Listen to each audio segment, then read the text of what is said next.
రాకాలోకంకి స్వాగతం. ఈ కంటెంట్ మీకు నచ్చినట్టయితే లైక్ చేయండి, మీ బంధుమిత్రులకి షేర్ చేయండి. ఇప్పటివరకు సబ్స్క్రైబ్ చేసుకోకపోతే సబ్స్క్రైబ్ బటన్ని నొక్కండి, అదేవిధంగా బెల్ ఐకాన్ని కూడా నొక్కండి. ఆ దేశం భారతదేశానికి ఒక అభ్యర్థన పంపించింది, అయ్యా మమ్మల్ని కాపాడండి. మా దేశంలో ప్రజలకి తినడానికి తిండి గింజలు లేవు, ధాన్యం లేదు, బియ్యం లేదు, వరి అన్నం తినడం మాత్రమే తెలిసినటువంటి మా దేశానికి దిక్కులేని పరిస్థితి వచ్చింది. దయచేసి బియ్యం పంపించండి. ఆ పంపించేది కూడా మీరు ధాన్యం పంపించకండి, ఎందుకంటే ధాన్యాన్ని ఆడడానికి మిల్లులు కావాలి, మిల్లులు నడిపించడానికి విద్యుత్ కావాలి. మా దేశంలో విద్యుత్ ఉత్పాదన లేదు కాబట్టి మీరు మిల్లు పట్టించినటువంటి పాలిష్డ్ బియ్యం మాత్రమే పంపండి, అదైతే మాకు కొంచెం విద్యుత్ ఖర్చు లేకుండా తినొచ్చును అంటూ మరో మాట చెప్పింది.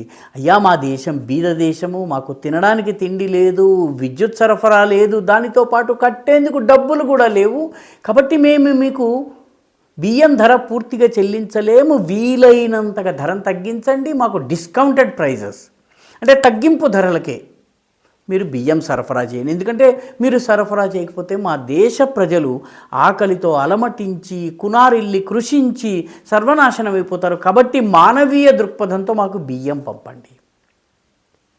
బియ్యం పంపితే సరిపోతుందా?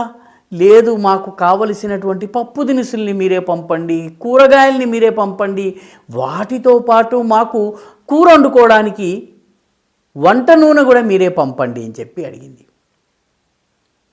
ఆ దేశము నిజానికి భారతదేశము అలా అడిగేటటువంటి దేశాలను అయ్యో పాపం అని దయతోటి కరుణతోటి జాలితోటి డబ్బులు పంపించేస్తుంది. అనేక పేద దేశాలకు వ్యాక్సిన్లు ఇచ్చేటప్పుడు భారతదేశం డబ్బులు తీసుకోలేదు.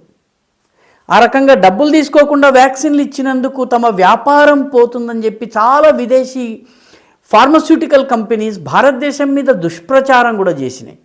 కోవాక్సిన్ అలాంటిది, కోవిషీల్డ్ ఇలాంటిది అని చెప్పి ఆ తర్వాత పుణేలో ఉన్నటువంటి ఆస్ట్రాజెనికా కంపెనీకి సంబంధించినటువంటి వ్యాక్సిన్ ఏదైతే ఉందో ఆ వ్యాక్సిన్ మీద దుష్ప్రచారం చేశారు.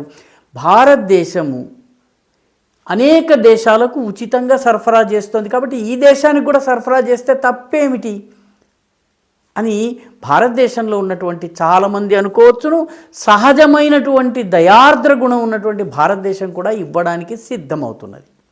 కానీ తమాషా ఏంటంటే ఆ దేశం ఒక వారం రోజుల క్రితము ఈ భారతదేశాన్ని పూర్తిగా పట్టి పల్లారు చేస్తాము, ముక్కలు ముక్కలు చేసేస్తాము, మా సైన్యం గనక బయలుదేరిందంటే మా సైన్యం ఒక్క రోజులో కలకత్తాని గెలుచుకుంటుంది, 2 రోజుల్లో లక్నోని గెలుచుకుంటుంది, 3వ రోజున ఢిల్లీని గెలుచుకుంటుంది, 4వ రోజున మీ అధికార కేంద్రమైనటువంటి ఎర్రకోట మీద మా దేశపు జెండాను ఎగరేస్తాము, మా దగ్గర ఉన్నటువంటి సామర్థ్యము 4 అంటే 4 రోజుల్లో మీ దేశాన్ని ఓడించేయటం, 4 అంటే 4 రోజుల్లో మిమ్మల్ని ఓడించి మీ ఎర్రకోట మీద మా జెండాను ఎగరేస్తామని ప్రగల్భాలు పలికిన దేశము 4 రోజుల సంగతి అటుంచి కొద్ది గంటల్లోనే తెల్ల జెండా ఎగరేసి అయ్యా మాదా కవడం మాకు కాస్త ఇంత అన్నం ఉంటే వేయండి అమ్మా అని చెప్పి, ఇంత కూరుంటే వేయండి అమ్మా, అదే చేత్తో కాస్త ఏదన్నా చారు సాంబార్ ఏదన్నా మీరు తినగా మిగిలింది ఉంటే అది వేయండి అమ్మా అని చెప్పి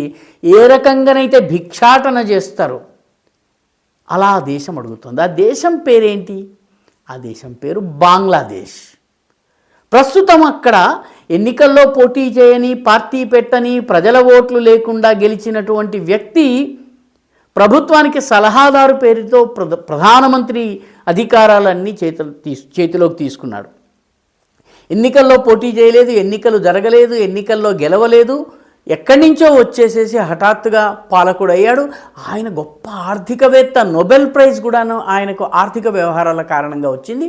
ఆ ఆర్థికవేత్త గారి పరిపాలనలో బంగ్లాదేశ్లో ఈరోజు విద్యుత్ బిల్లు కట్టేందుకు డబ్బు లేదు, ఈరోజు వరదలో ప్రాంతాలు మునిగిపోతే రిలీఫ్ మెటీరియల్ పంపేందుకు వీలు లేదు, అదేవిధంగా బంగ్లాదేశ్లో ఉన్నటువంటి ప్రజలకు అన్నం పెట్టే పరిస్థితి లేదు. ఈ అన్నం గనక పెట్టాలన్నట్టయితే భారతదేశం ఇస్తే తప్ప దిక్కు లేదు, కానీ భారతదేశాన్ని 4 రోజుల్లో ఓడిస్తామట.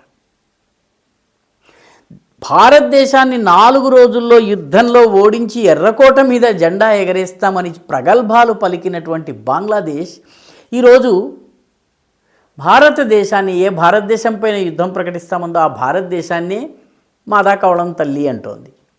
ఇది బహుశా ప్రపంచంలోని అన్ని ఇస్లామిక్ దేశాలు ఏవైతే ఉన్నాయో వాటి చరిత్రను కనుక గమనిస్తే మధ్యయుగంలోనో లేకపోతే 14-15 శతాబ్దంలోనో 6వ శతాబ్దం 7వ శతాబ్దం 8వ శతాబ్దంలో అవి ఘన విజయం సాధించి ఉండవచ్చు. కానీ ఆ తరువాత ఆధునిక కాలంలో 1901 నుంచి మొదలుపెట్టి ఎక్కడ కూడాను ఒక ఇస్లామిక్ ప్రభుత్వము యుద్ధంలో విజయం సాధించిన దాఖలాలు లేవు. ఈజిప్ట్ యుద్ధంలో ఓడిపోయింది, టర్కీ తన యొక్క ఖలీఫత్ని పూర్తిగా కోల్పోయింది, ఖలీఫా వ్యవస్థని పూర్తిగా తొలగించేసేశారు బ్రిటిషర్లు. ఆ ఖలీఫా గారి రోజువారీ ఖర్చుల కోసం కావలసినటువంటి డబ్బుని హైదరాబాద్కి చెందినటువంటి నిజాం ఇచ్చేవాడు. అంటే ప్రజలకు కూడా ఆయన గురించి పట్టలేదు. చివరికి ఆయన రోజువారీ ఖర్చులు ఇచ్చి ఆయన కుమార్తెని వివాహం చేసుకుని ఆ కుమార్తె పేరు మీద ఏకంగా ఆసుపత్రి కట్టించేసేసి ఉంచేంత ఔదార్యము నిజాం ప్రభువుకు ఉండింది, మీరు ఉస్మాన్ అలీ ఖాన్కి ఉంది. అయితే అరేబియా కానీ లేకపోతే ఇంకో దేశం కానీ విజయం సాధించినటువంటి దాఖలాలు లేవు. ఉజ్బెకిస్తాన్, తాజికిస్తాన్, టుర్క్మెనిస్తాన్, ఈ అజర్బైజాన్ వంటి దేశాలన్నీ కూడా సోవియట్ పదఘట్టన కింద, సోవియట్ పాదాల కింద నలిగిపోయినాయి శతాబ్దాల పాటు, దశాబ్దాల పాటు. అదేవిధంగా ఆఫ్ఘనిస్తాన్ కావచ్చు, పాకిస్తాన్ కావచ్చు, ఇప్పటి వరకు ఒక యుద్ధంలో గెలిచినటువంటి దాఖలా లేదు. బంగ్లాదేశ్ మొత్తము సైనికుల సంఖ్య 1,60,000 మంది, 24 కోట్ల జనాభాలో కేవలం 1,60,000 మంది మాత్రమే సైనికులు. సగము బంగ్లాదేశ్ యొక్క పరిపాలనా కాలము సైనిక పరిపాలన అయినప్పటికీ బంగ్లాదేశ్లో కూడాను సైన్యము విజయం సాధించినటువంటి దాఖలా లేదు. నిజం చెప్పాలంటే ఆధునిక యుగంలో కనీసము 2-3 దేశాల నుంచి క్రైస్తవులు ఇస్లామిక్ దేశాల నుంచి భూములని తమ కబ్జాలోకి తీసుకున్నారు. ఈస్ట్ తిమోర్ ఆ రకంగా ఇండోనేషియా నుంచి వెళ్ళింది. సౌత్ సుడాన్ ఆ రకంగా సుడాన్, ఇస్లామిక్ దేశమైనటువంటి సుడాన్ నుంచి వేరుపడింది. వెస్ట్ కోరుకుంది కాబట్టి, పాశ్చాత్య దేశాలు కోరుకున్నాయి కాబట్టే బోస్నియా హెర్జగోవినాలో ఉన్నటువంటి హెర్జగోవినా ప్రాంతం కావచ్చును, లేకపోతే కొన్ని ప్రాంతాలలో ప్రభుత్వాలు ఏర్పడ్డాయి. అంటే యుద్ధంలో ఆధునిక కాలంలో ఎక్కడా గెలవనటువంటి దేశాలు, అసలు ఇంత మటుకు ఒక యుద్ధం కూడా చేయనటువంటి దేశాలు 4 రోజుల్లో భారత్ని ఓడిస్తాయన్నాయి. ఆ 4 రోజుల్లో ఓడిస్తాము అని ప్రకటన రాసి ఆ ప్రకటన పత్రికలకు వెళ్ళే లోపల బొచ్చెతో రెడీ. పాకిస్తాన్ ఏ రకంగానైతే బాబు ఒక దీనార్ వేయండి, ఒక డాలర్ వేయండి అని ప్రపంచ వీధుల్లో బిచ్చగత్తెలా తిరుగుతోందో సరిగ్గా అదే స్థాయికి ఈరోజు బంగ్లాదేశ్ కూడా చేరుకుంది. అంటే ఈ దేశము యుద్ధం చేసి గెలుస్తానన్నటువంటి దేశము కనీసము తన ప్రజలకు అన్నం పెట్టలేకపోతుంది. అది విషాదం. ఈ వీడియో మీకు నచ్చినట్టయితే లైక్ చేయండి, షేర్ చేయండి. అదేవిధంగా ఈ ఛానల్ మీకు నచ్చినట్టయితే సబ్స్క్రైబ్ చేయండి. మీ అభిప్రాయాల్ని కమెంట్ల రూపంలో తప్పనిసరిగా పంపించండి.